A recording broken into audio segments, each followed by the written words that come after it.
Eh bien, bonjour à toutes et à tous, j'espère que vous allez tous et toutes bien. On se retrouve aujourd'hui pour parler de Thunderbolt Frappe Mondiale, voilà. Un comics scénarisé par Kelly Lansing et dessiné par Borge Leon, je pense, si je me trompe pas. Alors, comme vous savez, voilà, je me suis pris d'affection pour oui, Colin Kelly et... Ah oui, donc rien à voir. Donc, on recommence. Au scénario, on a Colin Kelly et Jackson Lansing, voilà. Et au dessin, on a tout simplement Geraldo Borge et Nico Leon. Voilà, tout simplement. Comme vous savez, je me suis pris un petit peu d'affection pour les Thunderbolts, voilà, même beaucoup même, depuis la sortie du film, déjà, où franchement je les kiffe énormément. Et puis aussi par rapport à tout simplement eh ben, les personnages qui sont dans, notamment Bucky, qui pour moi est peut-être un de mes personnages favoris, je trouve en tout cas. Et tout simplement, ben, le voir là-dedans, c'était cool. Alors, de quoi ça parle? Bah, tout simplement de Bucky, voilà. Alors, bon, voilà, juste les dessins restent quand même magnifiques, mais de Bucky qui va tout simplement euh, créer une équipe, entre guillemets. Alors, pour vous situer un petit peu, on est euh, après les événements de Cold Wars, si je ne me trompe pas. Alors, je ne l'ai pas lu, tout simplement. Mais on est un petit peu après les événements de Cold Wars, voilà, où justement, euh, ben, Bucky a pris, je sais plus le nom de l'organisation, mais en gros, c'est Bucky qui a pris ce contrôle de cette organisation. Voilà, maintenant il essaye de la faire un petit peu meilleure, on va dire. Euh, C'était dans le Captain America qui est là, Sentinel of Liberty, celui-là, là, qui, je trouve, n'a pas besoin réellement d'être lu. Bon, on le posera après. D'être lu pour comprendre ce qui se passe dedans. Alors, on a quelques trucs qui sont importants, mais malgré tout, il n'y a pas besoin de l'avoir lu. Alors, je l'ai lu, ça faisait un moment que je l'avais lu, tout simplement, mais j'ai pas lu Cold Wars.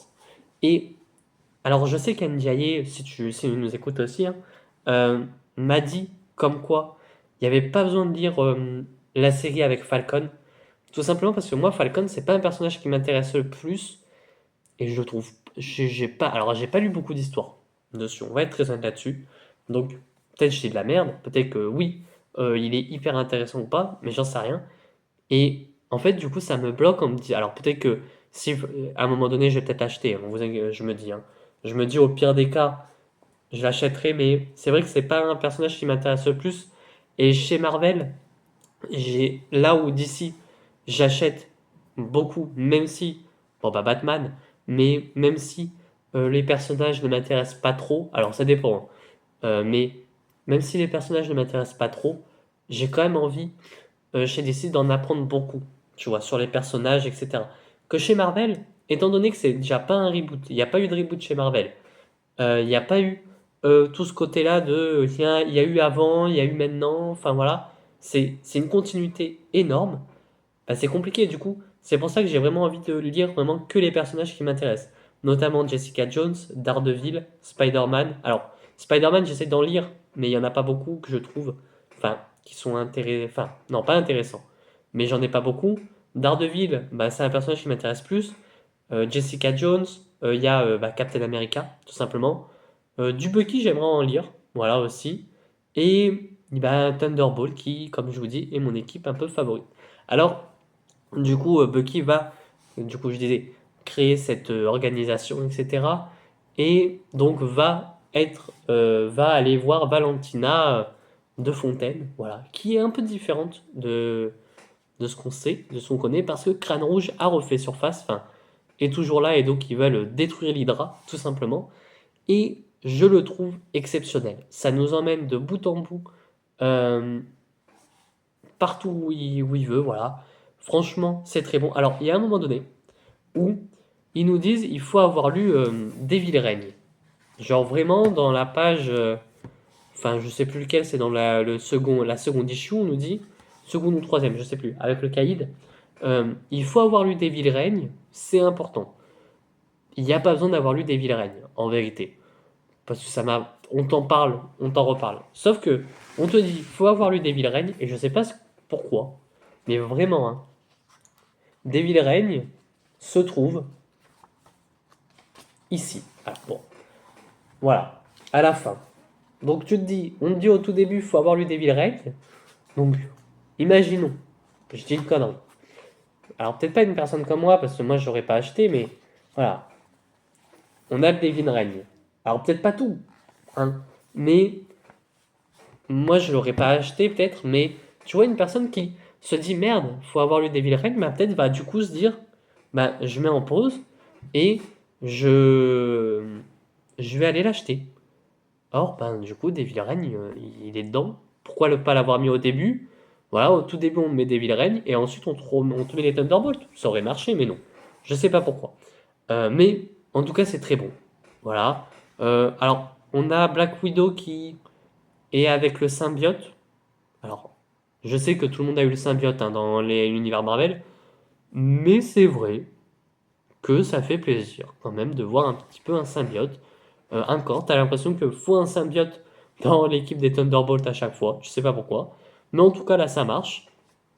On a alors juste le moment avec Shang-Chi, je sais pas trop ce qu'il fait dans les Thunderbolts, mais bon, allez, à la limite pourquoi pas. Euh, on a merde, comment elle s'appelle? Carter, je sais plus comment. Non, pas Peggy Carter. Eh ben, je ne sais plus. Je ne sais plus, mais en tout cas qui est là. Peut-être qu'à un moment donné je vais m'en rappeler, mais qui est là et qui. Alors, elle c'est peut-être le seul perso. Tous on t'explique un petit peu, etc., leur histoire, etc. Et c'est vrai que c'est le seul perso. Alors au tout début j'ai cru que c'était Ghost, mais non.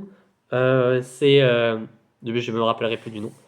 Mais en fait, en gros, elle a eu plusieurs personnages. Je sais pas si on nous en parle là. Tac, tac, tac. Ben non, on va pas nous en parler là, bien sûr. Mais parce qu'en plus surtout qu'on ne dit pas son nom dès le début, donc c'est un peu compliqué à savoir à te situer. Mais en vrai, ça va. C'est pas non plus, voilà, t'es pas perdu. C'est une bonne porte d'entrée, je trouve. Si je dois émettre un point négatif, c'est vrai que la fin du récit se finit très vite. Voilà. Ça se finit très vite.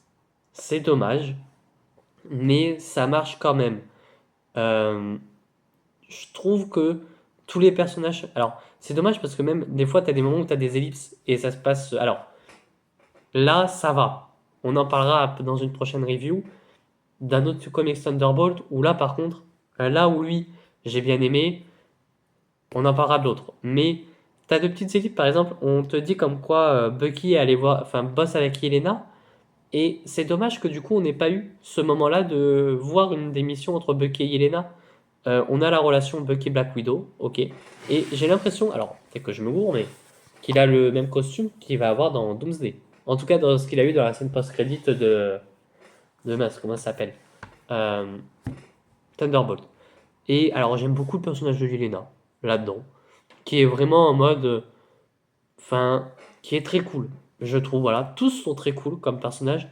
Même Valentina, qui faisait partie d'Hydra, hein, c'est Madame Hydra, hein, on l'oublie pas. Est cool aussi à voir. Euh, j'ai apprécié vraiment. Puis c'est une petite lecture. C'est une lecture petite qui va très vite et tout.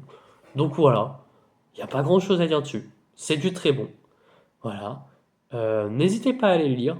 Franchement, comme je vous dis, c'est dans la continuité. Ça oui. Parce que, on va être honnête avec tout ce qui se passe dedans. C'est dans la continuité.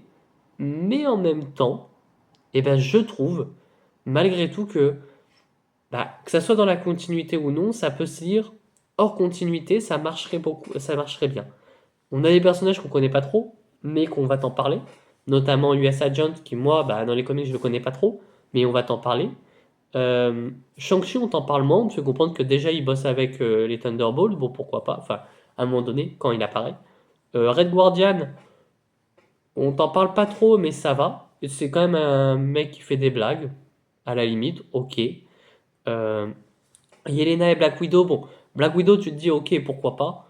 Yelena, j'aurais bien aimé aussi qu'on la voit dès le début bosser avec Bucky, pourquoi pas. Bon, enfin voilà, un comics. Alors, je vais pas parler du Devil Reign Winter Soldier parce que il m'intéressait pas trop. Enfin, je l'ai lu, mais je sais pas trop pourquoi il l'emmenait, je sais pas trop ce qu'il emmène.